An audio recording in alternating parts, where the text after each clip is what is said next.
जय जगन्नाथ बंधुगण। रथयात्रार गोटे दिन पूर्व बड़दाण्ड लोकारण्य होता है।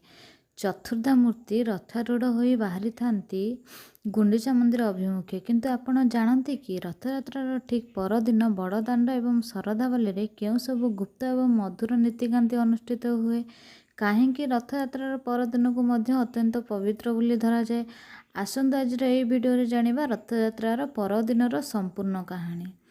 अनेक समय रथयात्रा दिन संध्या हो जावा कारण तीनोटी जाक रथ गुंडीचा मंदिर सामने पहुँची पारि न थाए। किंतु परंपरा अनुजाई रथयात्रा परदिन सकाळु पुणी थरे रथटଣା आरंभ हुए।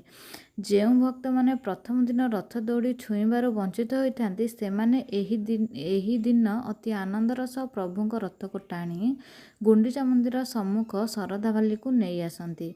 शरधाबाली रथ पहुँचा पर सेठाकार परिवेश एक आध्यात्मिक रूप निए। रथयात्रार परदिन महाप्रभु श्री जगन्नाथ, प्रभु बलभद्र और देवी सुभद्रा मंदिर भितर को जाती नहीं।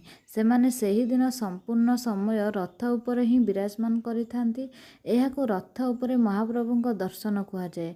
शास्त्र अनुसार रथ उपरे थिबा वामन रूपी जगन्नाथ को दर्शन कले पूर्व जन्मरू मुक्ति मिलता है। भक्त माने अति निकटर कौन से बाधाविघ्न बिना निज आखि पुराई कालिया को देखिबार सुजोग पाती।